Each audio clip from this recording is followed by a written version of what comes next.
ठीक है। तो नेक्स्ट हम बात करते हैं, मैंने क्या बताया कि ये किसको रिजेंबल करता है, कूलम्स लॉ जो हमने इलेक्ट्रोस्टैटिक्स में पढ़ा था उसको रिजेंबल। तो उसमें कुछ सिमिलरिटी होंगी, और क्योंकि ये मैग्नेटिक है तो कुछ डिसिमिलरिटी भी होगी। ठीक है, तो सिमिलरिटी एंड डिसिमिलरिटी तुम्हें बुक से लिख लेना है। ठीक है, बस मैं तुम्हें समझा देता हूँ कि है क्या। तो पहली सिमिलरिटी ये है कि दोनों सुपरपोजिशन प्रिंसिपल को फॉलो करते हैं। दोनों क्या करते हैं, सुपरपोजिशन प्रिंसिपल को फॉलो करते हैं। दोनों क्या है, लॉन्ग रेंजेस फोर्सेस है। मतलब दोनों क्या है, लॉन्ग रेंजेस फील्ड है। फील्ड की बात करें तो दोनों लॉन्ग रेंजेस फील्ड है।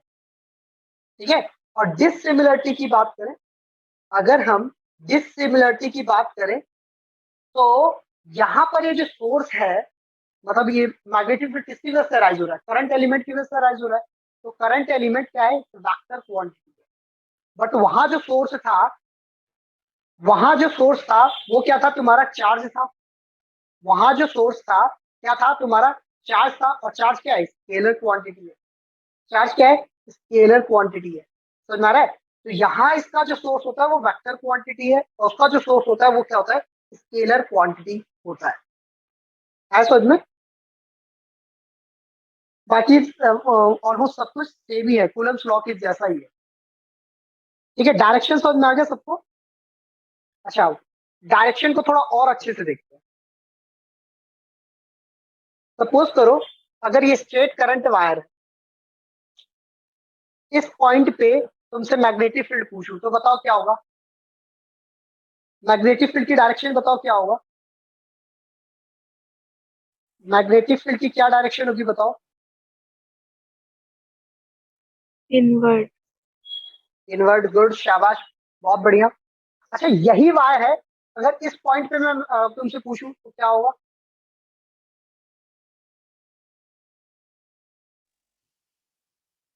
आउटवर्ड।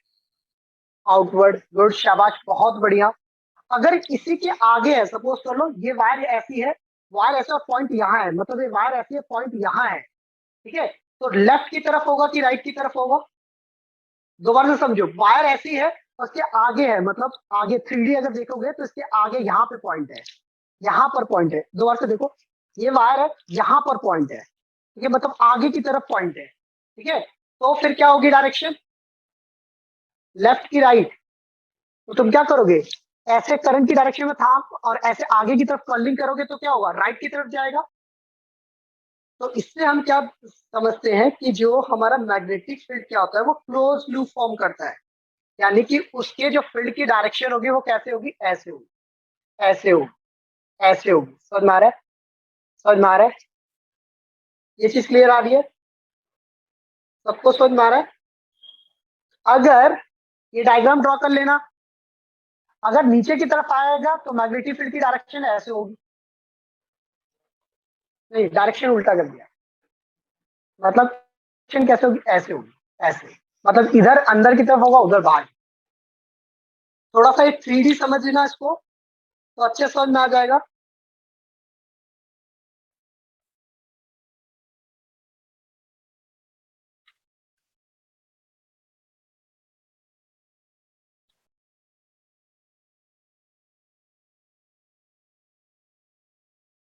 डन, आई होप यहां तक सबको क्लियर होगा।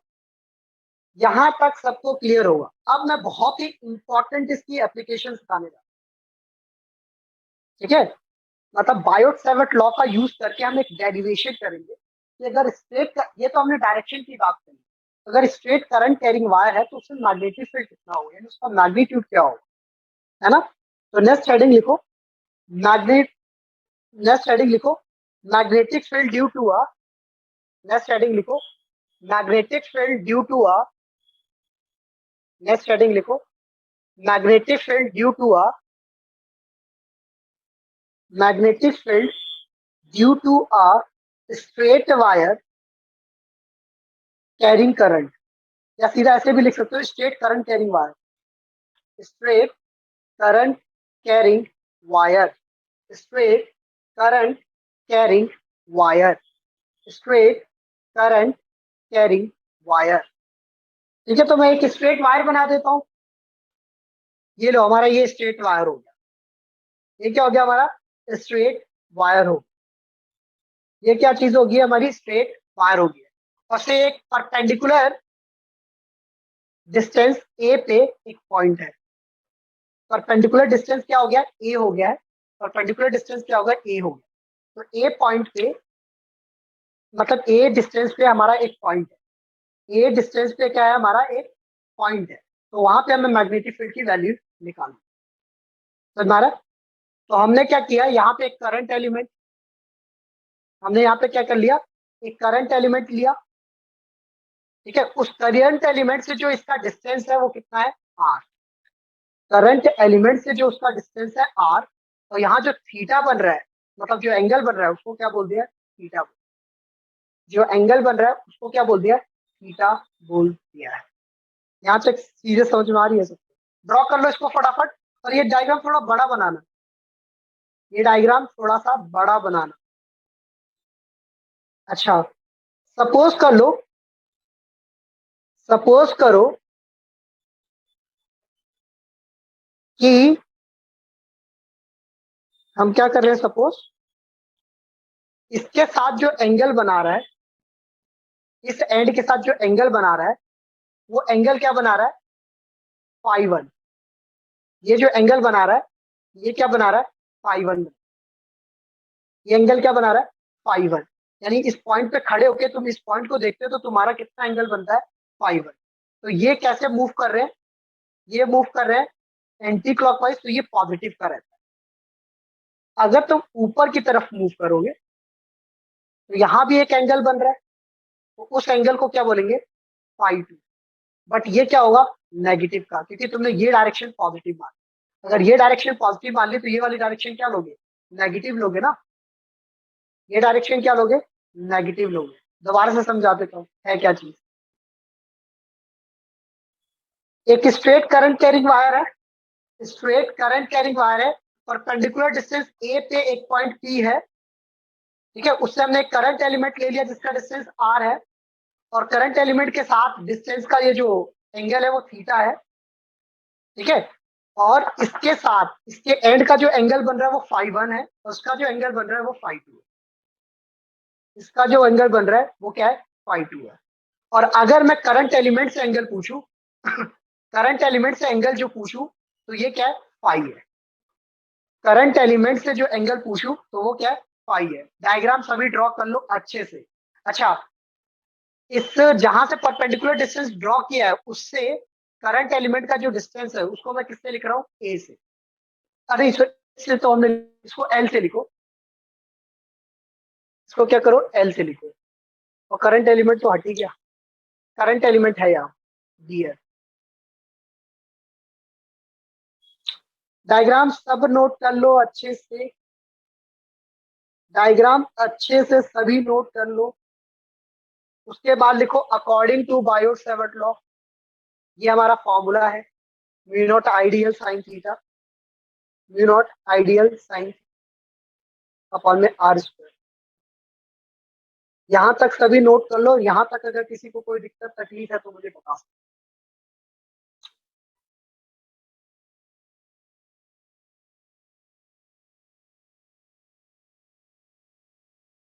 आई होप यहाँ तक कोई दिक्कत नहीं होगा। ठीक है, अब क्या कर लो, नामकरण कर लो। तो इस पॉइंट का नाम मैं ओ देता हूँ, उसको पी दे दिया, इसको सी दे दो, इसको ए और बी दे दो, या एक्स और वाई देना तो एक्स वाई दे दो, जो मर्जी हो। तो in triangle POC, in triangle POC, तो ये एंगल 90 का है। तो इंटीरियर एंगल का जो सम होता है वो 180 होता है। तो हम यहाँ पे बोल सकते हैं कि थीटा प्लस पाई 90 डिग्री के इक्वल होंगे। थीटा प्लस पाई 90 डिग्री के इक्वल होंगे। ये चीज समझ में आ रहा है, मतलब ये इंटीरियर एंगल का सम 180 होता है ना। अगर ये अकेला ही 90 है तो इन दोनों का समेशन कितना होगा, 90 होगा कि नहीं होगा, ये बताओ। ये यस चीज सर। क्लियर।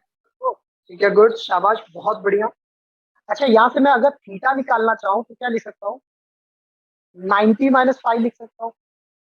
क्या लिख सकता हूँ, 90 - 5। और अगर मैंने दोनों तरफ साइन लगा दिया तो साइन थीटा किसके इक्वल हो जाएगा, साइन 90 - 5, साइन 90 - 5। और साइन 90 - 5 किसके इक्वल होता है, कॉस फाई के इक्वल होता है। क्लास 10th में पढ़े हो, क्लास 11th में भी मैंने पढ़ा है। अच्छा, क्लास 11th में ना अभी मैं ट्रिग्नोमेट्री के फिजिक्स के टर्म्स में जो इम्पोर्टेंट उसके टर्म्स में एक क्लास लूंगा, तो अगर वो ज्वाइन करना चाहो तो ज्वाइन कर सकते हो। उसमें मैं क्या करूंगा, एंगल टू रेडियन कन्वर्ट करना सिखाऊंगा, ठीक है, और ये वाले फॉर्मूले थोड़ा सा बताऊँ, ज्यादा तो नहीं बट थोड़ा सा पढ़े, ठीक है। तो अगर किसी को ज्वाइन करना होगा तो मुझे बता दो। अच्छा, अब कॉस फाई की बात करते हैं। अगर ये थीटा है तो इसके सामने वाला क्या कहलाता है, परपेंडिकुलर। इसके साथ वाला क्या कहलाता है, बेस। और ये जो सबसे बड़ी वाली होती है वो क्या कहलाती है, हाइपोटेन्यूज। तो कॉस थीटा क्या होता है, बेस अपॉन में हाइपोटेन्यूज। कॉस थीटा क्या होता है, बेस अपॉन में हाइपोटेन्यूज। तो कॉस फाई किसके इक्वल हो जाएगा, ए बाय आर के इक्वल हो जाएगा। कॉस फाई किसके इक्वल हो जाएगा, ए बाय आर के इक्वल हो जाएगा। आई थिंक ये चीज सबको क्लियर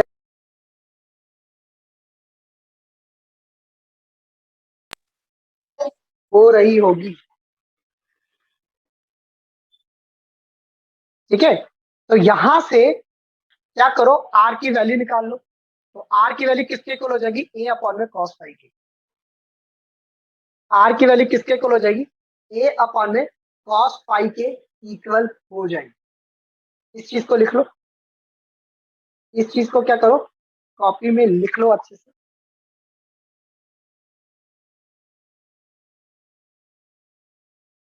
ठीक है। ये लिखने के बाद, ये लिखने के बाद, ठीक है, ये लिखने के बाद हम क्या कर रहे हैं, इसी ट्रायंगल में, इन ट्रायंगल पीओ टेन फाई की अगर वैल्यू मैं पूछूं, तो टेन फाई की वैल्यू क्या होगी, परपेंडिकुलर अपॉन में बेस होगी। अच्छा, ये मैं क्यों कर रहा हूँ उसका रीजन अभी थोड़ी देर में तुम्हें समझ में आ जाएगा। ये मैं क्यों लिखवा रहा हूँ इसका रीजन थोड़ी देर में अभी समझ में आ जाएगा। तो यहाँ से एल की वैल्यू किसके इक्वल हो जाएगी, ए टेन फाई के इक्वल। एल की वैल्यू किसके इक्वल हो जाएगी, ए टेन फाई के इक्वल। और अगर दोनों तरफ अगर मैं डिफरेंशिएट कर दूं, दोनों तरफ अगर डिफरेंशिएट कर दूं, यहाँ पे मैं कर रहा हूँ पार्शियल डिफरेंशिएशन, ठीक है। तो दोनों तरफ अगर डिफरेंशिएट कर दूं तो ये डीएल किसके इक्वल हो जाएगा, ए टेन थीटा का जो डिफरेंशिएशन होता है वो होता है सेक स्क्वायर। तो टेन फाई है तो ये क्या हो जाएगा, सेक स्क्वायर फाई। तो ये डीएल की वैल्यू आ गई। देखो हमें डीएल चाहिए था, आ गया है। हमें आर चाहिए था, आ चुका है। दोबारा से समझो, डीएल चाहिए था, आ चुका है। आर चाहिए था, आ चुका है। समझे, इस वजह से हमने वहां पे टेन फाइव लिया। अच्छा, इसको डिराइव करने के और भी तरीके हैं, और भी तरीकों से इसको डिराइव किया जा सकता है, बट मैंने तुम्हें ये वाला तरीका सिखाया है, समझे। थोड़ा सा इसमें डिफरेंशिएशन का यूज हो रहा है। डिफरेंशिएशन मैंने अभी कुछ दिनों पहले ही तुम्हारी क्लास ली है, तो आई थिंक सबको आता होगा। अगर किसी को नहीं आता होगा तो मुझे बताना, एक क्लास रख देंगे। डन, यहां तक नोट हो गया, नोट कर लो अच्छे से, सभी सभी नोट करो अच्छे से।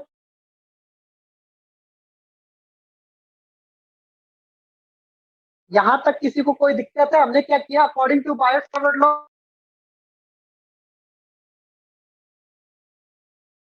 यहाँ पे क्या चाहिए था, डीएल चाहिए था और आर चाहिए था, ठीक है। तो उसके लिए मैंने ट्राइंगल ले लिया पीओसी। इतनी कहानी मैं इसलिए कर रहा हूँ ताकि मेरा साइन थीटा की वैल्यू आ जाए। तो sine theta, theta equal to 90 minus phi, sine 90 minus theta क्या होता है, कॉस फाइव होता है, ठीक है। और कॉस फाइव किसके इक्वल होता है, ए बाय आर के इक्वल होता है। कॉस फाइव किसके इक्वल होता है, ए बाय आर के इक्वल। तो आर को किसके इक्वल लिख सकता हूँ, ए अपॉन में कॉस फाइव लिख सकता हूँ। आर को क्या लिख सकता हूँ, ए अपॉन में, आर को क्या लिख सकता हूँ, ए अपॉन में कॉस फाइव। या फिर यहाँ पर एक चीज और कर सकते हो, या यहाँ पर एक चीज और कर सकते हो।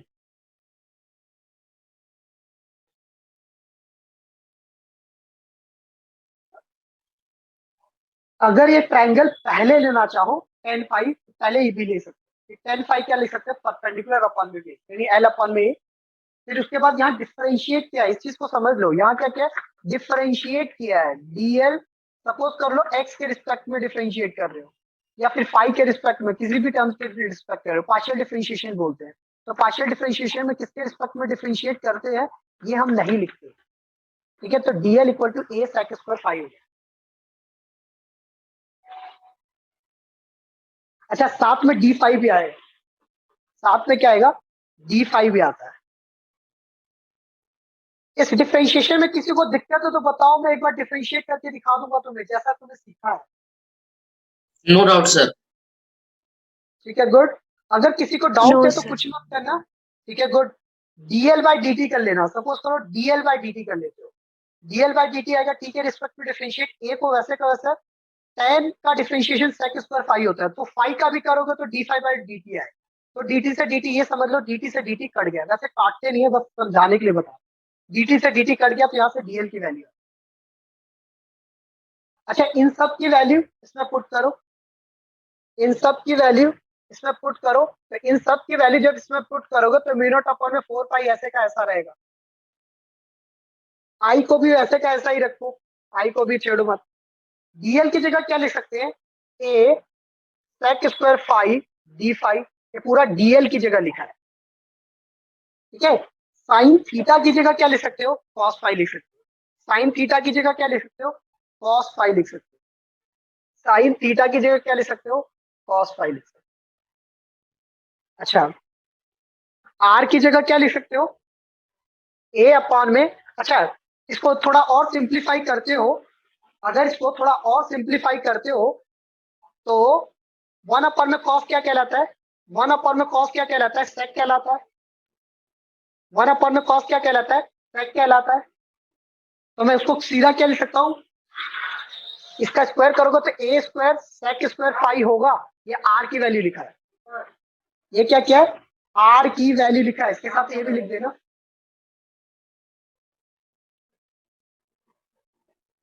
आ रहा है समझ में, क्यों ऐसा कर रहे हैं कि देखो जरा, देखो देखो क्यों कर रहे हैं, सेक स्क्वायर फाइव से सेक स्क्वायर फाइव कैंसिल, एक ए से एक ए कैंसिल। अब नॉर्मल क्या करेंगे, ये क्या है, छोटा मैग्नेटिक फील्ड है, मुझे क्या चाहिए, कंप्लीट मैग्नेटिक फील्ड, तो मैं क्या करूंगा, इंट्रीगेट करूंगा, मैं क्या करूंगा, इंट्रीगेट करूंगा, क्या करूंगा, इंट्रीगेट करूंगा। तो इंट्रीगेशन कहां से कहां तक हो सकता है, -φ1, अच्छा मैंने φ2 को नेगेटिव ले लिया है, ठीक है कोई दिक्कत नहीं है, तुम φ1 को नेगेटिव लेना चाहो तो इसको नेगेटिव लेना चाहो, इसको उसको लेना चाहो तो उसको, तुम्हारी मर्जी है, मैंने इसको पॉजिटिव ले लिया, उसको नेगेटिव ले लिया, कोई दिक्कत नहीं है। तो मैं इसको क्या करूंगा, -φ2 से φ1 कर दूंगा, डायरेक्शन में किसी भी तरफ पॉजिटिव किसी भी तरफ नेगेटिव ले सकता हूँ, ये मुझ पर डिपेंड करता है, समझ रहा है। तो अगर तुम इसको φ2 को प्लस लिखते हो तो इसको नेगेटिव लिखना पड़ता है, ये तुम पे डिपेंड करता है, किसी को भी पॉजिटिव किसी को भी नेगेटिव लिख सकते हो, कोई दिक्कत नहीं।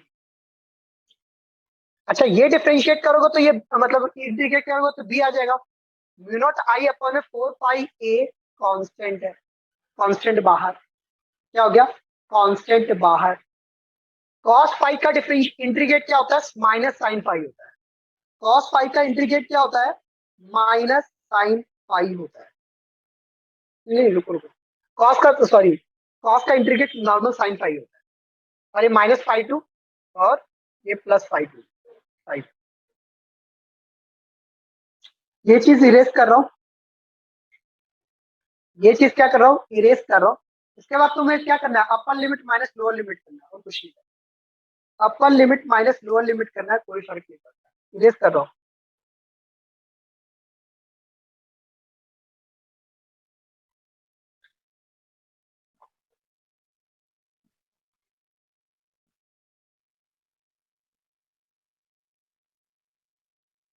साइन माइनस थीटा क्या होता है, माइनस साइन थीटा होता है, तो बी का फॉर्मूला क्या आ जाएगा, mu naught I upon 4 pi A sine phi 1 plus sine phi, किसी को भी प्लस ले लो किसी को भी माइनस लिख लो, क्योंकि कोई फर्क ही नहीं पड़ता, बाद में वो दोनों ही प्लस, नोट कर लो अच्छे से। और किसी स्टेप में किसी को कोई दिक्कत है तो बताओ, किसी स्टेप में किसी को कोई दिक्कत है तो बताओ, मैंने रिपीट भी करा दिया इसको, किसी को कहीं कोई दिक्कत है तो तुरंत बताओ मुझे।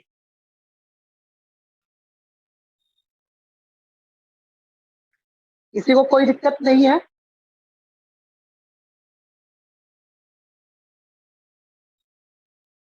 No sir. ठीक है गुड, शाबाश, बहुत बढ़िया, इसको इरेज कर रहा हूँ।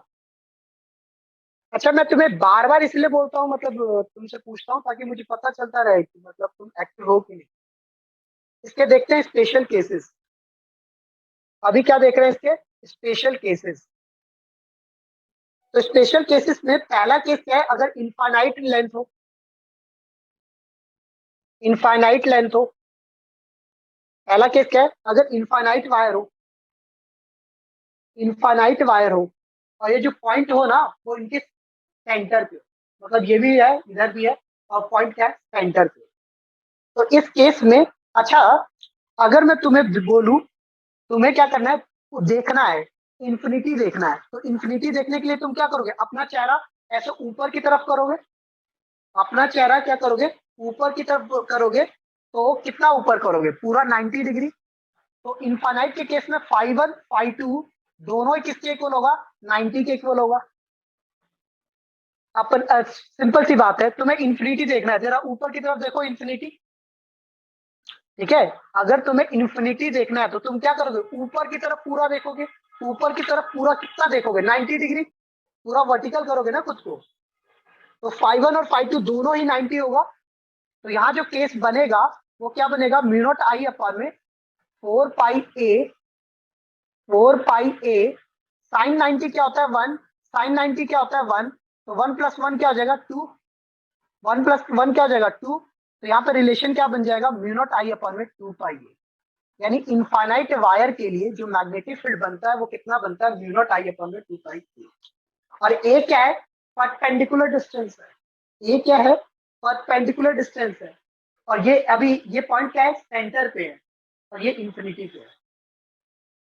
इसी केस में, इसी केस में अगर पॉइंट एक के एंड पे हो, पॉइंट क्या हो, एक के एंड पे हो, इसी का स्पेशल केस देख लेते हैं, इसी का सेकंड केस में यही लिख देता हूँ। ये नोट कर लो, फटाफट नोट कर लो।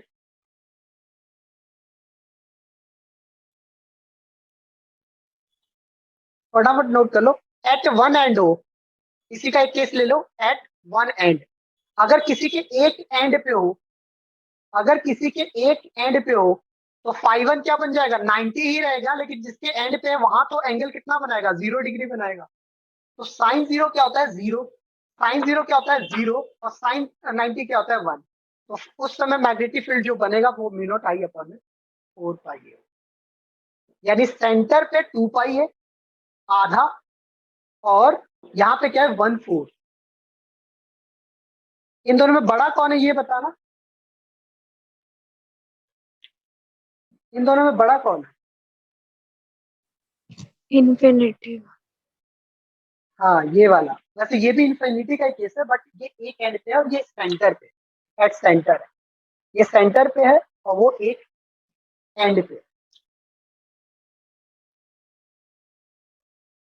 तीसरा केस क्या बनता है, तीसरा केस क्या बनता है कि अगर वो किसी एक फाइनाइट लेंथ पे हो, तीसरा केस क्या बनता है, फाइनाइट लेंथ पे हो। डायरेक्शन तो आई थिंक सबको समझ में आ गया, इसकी डायरेक्शन कैसे बनेगी, ये करंट ऐसे जा रहा है ना, तो मैग्नेटिक फील्ड ऐसे ऐसे बनती है, ऐसे ऐसे बनती है, ऐसे ऐसे। समझ में आ रहा है। एक क्वेश्चन कराता हूँ जिससे फाइनाइट लेंथ के क्वेश्चन मतलब तुम्हें अच्छे से समझ में आए। जिससे क्या होगा, फाइनाइट लेंथ का तुम्हें अच्छे से समझ में आए।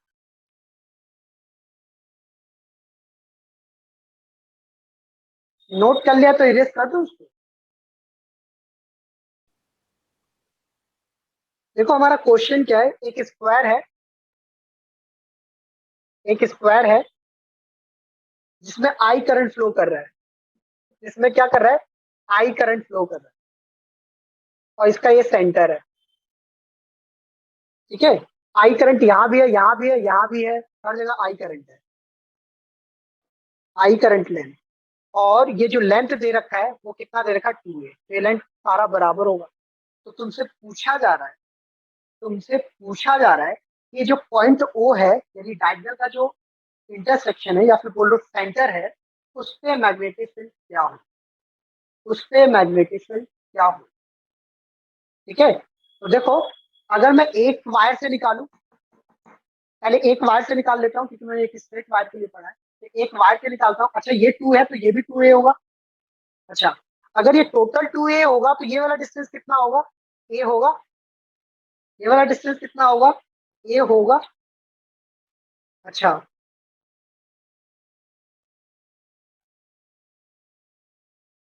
यहाँ पर ये एंगल कितना बनेगा? तो देखो टोटल एंगल 90 बनता है, बट अगर सेंटर से ड्रॉ किया तो ये कितना बनेगा? 45 डिग्री, और ये भी 45 डिग्री बनेगा। ये चीज समझ में आ रहा है सबको? यहाँ तक अगर किसी को कोई दिक्कत है तो बताओ। यहाँ तक अगर किसी को कोई दिक्कत है तो बताओ, तुरंत बताओ मुझे।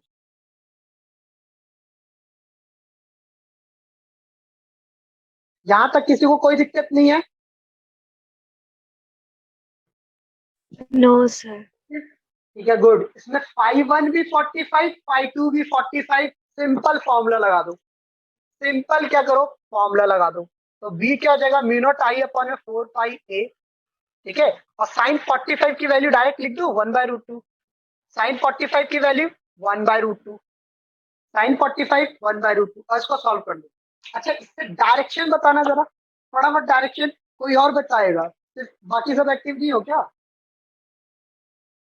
डायरेक्शन बताओ फटाफट यहाँ पे। इस वायर से डायरेक्शन क्या होगी? इनवर्ट हो गया सर। इनवर्ड, गुड, शाबाश, बहुत बढ़िया। करंट ऐसे ऊपर की तरफ, पॉइंट अंदर की तरफ जाएगा, इनवर्ड, गुड, बहुत बढ़िया। अच्छा, ये वायर भी तो लेंथ उतनी ही है, करंट उतना ही है, तो उससे भी मैग्नेटिक फील्ड इतना ही बनेगा, बट उससे डायरेक्शन बताओ क्या होगा? इससे डायरेक्शन बताओ फटाफट क्या होगा? आउटवर्ड। नहीं, दोबारा से देखो। इनवर्ट होगा सर। Sir, inward. इनवर्ड, देखो करंट ऐसे जा रहा है, करंट ऐसे जा रहा है, पॉइंट ऐसे है, तो कर्लिंग ऐसे नीचे की तरफ करोगे ना। आ रहा है समझ में? अगर यस नहीं आ सर, रहा ठीक। तो पूछो, दोबारा से पूछो। सबको समझ में आ रहा है? डायरेक्शन इसमें मेन है। मैंने तुम्हें फर्स्ट जब चैप्टर का फर्स्ट क्लास लिया था तभी बता दिया। डायरेक्शन पे कमांड रखना, ये चैप्टर तुम्हें कभी दिक्कत नहीं देगा, ना ही सीबीएसई में देगा, ना ही कंपटीशन में देगा। तो ये भी इनवर्ड होगा। इससे निकालो जरा, इससे निकालो जरा।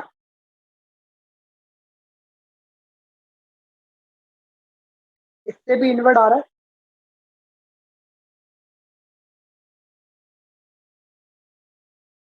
इनटू दी पेपर आ रहा है कि नहीं आ रहा, देखो।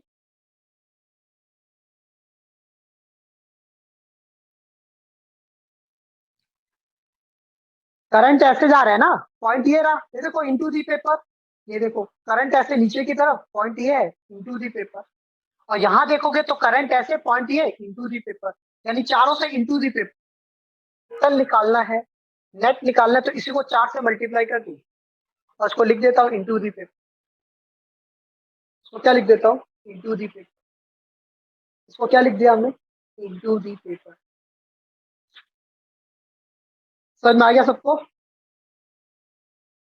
तो ये रहा बायोट सेवर्ट लॉ। हमने बायोट सेवर्ट लॉ भी पढ़ लिया, उसका एक एप्लीकेशन पढ़ लिया। नेक्स्ट क्लास में, अगर ये स्ट्रेट वायर है ना, अगर कोई एक सर्कुलर लूप है तो उससे कितना बनेगा ये फाइंड आउट करें। उससे कितना बनेगा ये चीज फाइंड आउट करेंगे। आया समझ में?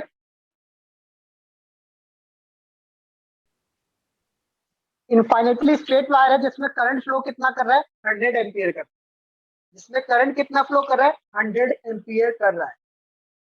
तो तुमसे पूछा जा रहा है, at what distance, at what distance, at what distance magnetic field due to this current, magnetic field due to this current is 0.5, 0.5 into 10⁻⁻4 tesla. अच्छा, one tesla equal to 10⁻4 gauss होता है। ये मैग्नेटिक फील्ड की 2 unit होती है, एक तो Tesla बताया था, गॉस भी होती है। ठीक है, तो अगर मैं 1 गॉस की बात करता हूँ तो किसके इक्वल हो जाएगा? 10⁻4 टेस्ला। तो मैं इसको ऐसा भी बोल सकता था 0.5। आ रहा सर जी? इसको क्या बोल सकता था? 0.5 गॉस। डन, सुनना। तो इसको सॉल्व कर लोगे। इनफाइनाइट वायर है, इनफाइनाइट वायर है, इनफाइनाइट वायर है, तो ये मैग्नेटिक फील्ड किसके इक्वल होगा? म्यू नॉट आई अपन में 4 पाई ए के इक्वल होगा। म्यू नॉट आई अपन में 4 पाई ए के इक्वल होगा। अच्छा, इसका जो क्वेश्चन होगा ना, अभी मैं अगर सिर्फ स्ट्रेट वायर का करा रहा हूँ ना, तो ये बहुत इजी है। अभी जब सर्कुलर भी पढ़ लोगे तो दोनों का जो कंबाइंड क्वेश्चन आता है वो बढ़िया क्वेश्चन है। ठीक है, वो क्या होता है, वो मजेदार क्वेश्चन होता है। तो म्यू नॉट का वैल्यू क्या होता है, 4 पाई इंटू 10⁻⁻⁷। ये क्या हो जाएगा 4 पाई। करंट की वैल्यू कितनी दे रखी है, 100 एम्पियर। और ये मैग्नेटिक डिस्टेंस को फाइंड आउट करना है। तो 4 पाई से 4 पाई कैंसिल, तो डिस्टेंस की वैल्यू क्या आ जाएगी, ये 0.5 है तो उसको 1.1/2 लिख सकते हो। तो ये क्या हो जाएगा 2 2 इंटू में ये नीचे जाएगा तो 10⁻⁴, और ये तो 6, तो 20 आ जाएगा। सॉरी 20 नहीं आएगा, 2 इंटू 10⁻⁻1। सॉल्व कर लेना, मैंने थोड़ा जल्दी में किया तो ये थोड़ा गलत भी हो सकता है। रुको रुको रुको रुको रुको, hold on, hold on।